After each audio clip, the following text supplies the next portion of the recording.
So Live Oak is a spiritual home dedicated to celebrating and nurturing our diversity of thought, our generosity of heart, and the search for truth and meaning in our lives. So good morning, everyone. My name is Megan Moyer, and I am serving as your worship associate this morning alongside Live Oak's own Susan Braden. Susan has been a Live Oak member for several years and sings in the choir, and she is retired from a career in clinical laboratory science, but continues to work as a part-time adjunct ESL instructor at Santa Barbara City College.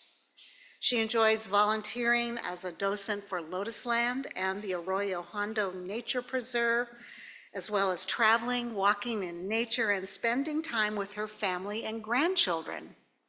And she did that just this week, and she's exhausted. She is now recuperating from her trip, taking care of her family and grandchildren. So I'm glad you're here, Susan, and recuperating with us. I'd like to start today's sermon with this poem by Mary Oliver. It's entitled The Swan. Across the wide waters, something comes floating, a slim and delicate ship filled with white flowers, and it moves on its miraculous muscles as though time didn't exist, as though bringing such gifts to the dry shore was a happiness almost beyond bearing. And now it turns its dark eyes, it rearranges its cloud of its wings. It trails an elaborate web foot, the color of charcoal. Soon it will be here. Oh, what shall I do when that poppy-colored beak rests in my hand? Said Mrs. Blake of the poet, I miss my husband's company. He is so often in paradise. Of course, the path to heaven doesn't lie down in flat miles. It's in the imagination with which you perceive this world and the gestures with which you honor it. Oh, what will I do? What will I say when those white wings touch the shore? I'm so happy to be here today to reflect for just a few minutes with you about a religious topic that is frequently referred to as a fact, but perhaps is less frequently examined objectively. That is, the concept of heaven. People seem less eager to think about what heaven and the afterlife is than they are to refer to it quite frequently as a place that some people go after leaving the physical body. Heaven is imagined as the eternal home of our spirit and soul. When you pass from this life, you can enter if you've been a good and moral person, however that can be defined. And if you haven't been good, well, look out. The devil awaits you in that other place down below, happy to let you burn in fire and brimstone for all eternity. Well, I'm certainly no expert on heaven, nor would I want to tell others how to believe. I honor the many beautiful traditions and religions with their own ideas about heaven. But William Shakespeare noted that human ideas are naturally limited when Hamlet says to his friend, there are more things in heaven and earth, Horatio, than are dreamt of in your philosophy. If we actually talk seriously about heaven, it brings up deep questions about the end of life for which we have no real definitive answers. Is there an afterlife? If it exists, where is this heaven? Is there a hell? If there is a heaven, how good and moral do you have to be to get in? What religion do you have to profess? What is it like to spend an eternity somewhere? In 1971, John Lennon and Yoko Ono challenged us to imagine there's no heaven. You know the lyrics, perhaps by heart. Imagine there's no heaven, it's easy if you try. No hell below us, above us, only sky. The song goes on to imagine a world of peace and harmony where people live in a world without war and in a brotherhood of man. In this song, religious belief in heaven is viewed as an obstacle to people living life in peace. Indeed, there is evidence throughout history that believing in heaven has been an excuse for all kinds of violence in the name of religion. Just think of the Crusades or 9/11. John and Yoko felt that if we could begin to believe instead that this earthly life is just all there is, that we might start to treat each other with more kindness and respect, and that wars would come to an end. While this song had a popular reception over 50 years ago, most religions, and even people who profess no religious belief, still believe in heaven. According to a 2023 Gallup poll, 67% of Americans believe in heaven. This is down from 83% in 2001. However, belief in heaven is still more common than belief in the devil or hell, which are believed in by 58% and 59% of Americans, respectively. I find that by and large, most believers imagine a traditional heaven with a patriarchal God as the Father, sitting on his throne. Heaven is characterized as freedom from hunger, thirst, pain, deprivation, disease, ignorance, and strife, and as complete contentment, perfect knowledge, everlasting rest, ineffable peace, communion with God, and rapturous joy. Christians believe that God's only Son, Jesus Christ, sits at his right hand, and that St. Peter is at the gate guarding the entrance, admitting only those faithful who pass an entrance exam. Part of that entrance exam would also include, according to some, questions about membership in a particular denomination or religion. The story goes that a man arrives at the gates of heaven. St. Peter asks, "Religion?" The man says, "Methodist." St. Peter looks down at his list and says, "Go to room 24, but be very quiet as you pass room 8. A woman arrives at the gates of heaven. "Religion?" "Lutheran." "Go to room 18, but be very quiet as you pass room 8. A third person arrives at the gates. "Religion?" "Presbyterian." "Go to room 11, but be very quiet as you pass room 8. The man says, "I can understand there being different rooms for different denominations, but why must I be quiet when I pass room 8? St. Peter tells him, "Well, the Baptists are in room 8, and they think they're the only ones here."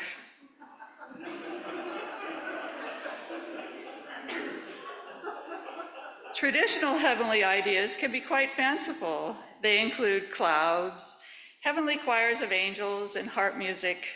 As Milton Berle got older, he thought a lot about those harps. He kept wondering what heaven would be like with all those harps playing. On every cloud, a harp, nothing but harps. He said he might spend his time in heaven praying for just one accordion. We might also worry who will be sharing our cloud with us for all eternity. A Sunday school teacher asked her class, "How many of you want to go to heaven?" Every hand went up but little Jeffrey's. The teacher asked, "Don't you want to go to heaven?" Jeff said, "Oh, not with this bunch going." As Mark Twain observed, when I reflect upon the number of disagreeable people who I know have gone to a better world, I am moved to lead a different life. And just how good do we need to be to get into this eternal home? A man arrived at the pearly gates. St. Peter greeted him and started to ask the usual questions. On earth had he blasphemed, drank, smoked, caroused with women, lied, cheated, or stolen? The man answered, "I was never guilty of one of those sins." St. Peter said, "What kept you so long?" I think most of us know that we would not pass any kind of strict examination of our moral character. As Mark Twain observed in his biography, heaven goes by favor. If it went by merit, you would stay out and your dog would go in. Emily Dickinson noted in her poetry the difficulty of entering this paradise. Heaven is what I cannot reach, the apple on the tree. provided it do hopeless hang, that heaven is to me. And what about being there for an eternity? Could get pretty boring. My mother used to say that the definition of eternity was a leftover 10-pound ham the day after Christmas. It just goes on and on. So what do you believe about heaven? According to our website, some Unitarians are inclined to believe in heaven, although there really is no objective evidence for its existence. Fewer believe in hell, although it seems to me that there's a lot more evidence on earth for that. Some Unitarians believe in reincarnation. Is this belief born of the same desire for eternal life as in a heaven, or is it different? What might we be if we come back to earth in another lifetime? Two women were discussing reincarnation. One asked the other if her husband believed in it. The second woman said, "Does my husband believe in life after death? My husband doesn't even believe in life after dinner." But seriously, friends, don't our beliefs about heaven reveal more about us than they do about whatever might really lie in store for us when we cross over to the other side? Perhaps we need a spoonful of heavenly sugar to help us swallow the bitter medicine of our own mortality. As the saying goes, no one gets out of this world alive. Could we join together now in this thought experiment for a moment and consider that this life, this one precious life that we've been so privileged to receive, is our one and only opportunity to enjoy life's blessings and to share them with others? I think back on some of the heavenly moments in my life that I have been so privileged to experience. My memories of early childhood under the loving gaze of my parents, standing at the edge of an orchard of tall almond trees, under a canopy of white scented blossoms with a blue sky above and our dog at my side. The day of our wedding here in Santa Barbara, the birth of our children and now 3 grandchildren, singing in choirs in church, first in Santa Barbara and then later here at Live Oak. Many years married to the man I love, and the joy of living in this beautiful corner of the world.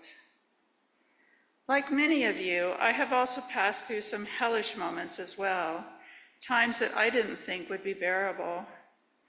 But healing can come, hope does revive, and if given half a chance, love can be reborn.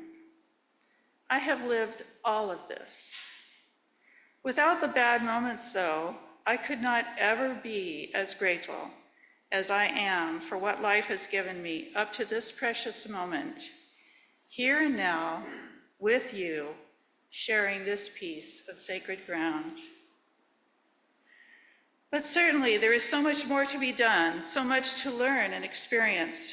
No doubt more could be done to create a heaven here on earth. A few years ago, I had the good fortune to be part of a production of Our Town by Thornton Wilder here in Santa Barbara as part of the Theater Eclectic Acting for Older Adults group in the School of Extended Learning at Santa Barbara City College.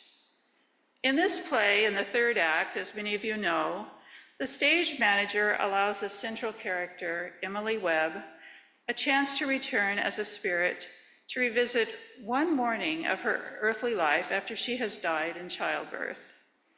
She leaves the graveyard against the wise counsel of the spirits there to go back to the morning of her wedding, returning to her home with her family. From a markedly changed perspective, from the outside looking in, she realizes that most of the time that people spend is without much awareness of the precious, fleeting nature of human existence.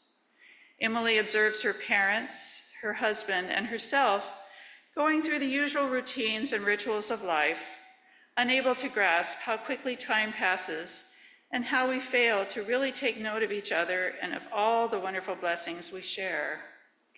She asks the stage manager, "Do any human beings ever realize life while they live it? Every minute?" The stage manager responds, "Saints and poets, maybe." They do some. Anguished, Emily begs him to take her back to the graveyard, ready to join the others to be weaned away from the cares and troubles of the world, saying, "Goodbye, goodbye, world. Goodbye, Grover's Corners, Mama and Papa. Goodbye to clocks ticking and Mama's sunflowers, and food and coffee and new iron dresses and hot baths and sleeping and waking up.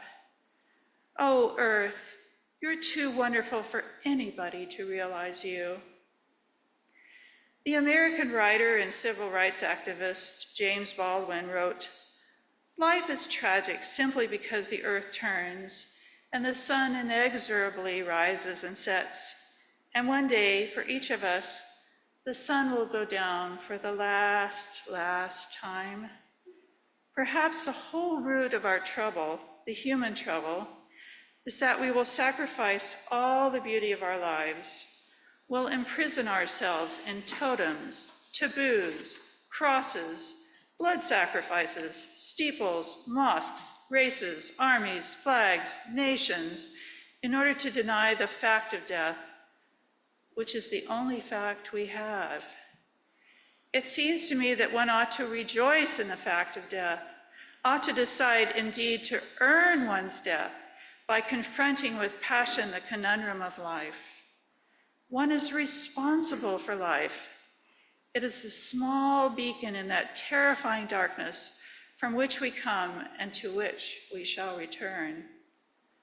So friends, whatever you might believe about heaven and the afterlife today, I would encourage you to take a little moment out of your routine and comfort zone to live and love just a little bit more. Seize the day. As Emily says, let's really look at one another. It goes so fast. Shed your fears and try something new. Learn to live with yourself and love who you are. As the song says, we are but a moment's sunlight fading in the grass. I close with the words of Henry David Thoreau. Love your life, difficult as it is.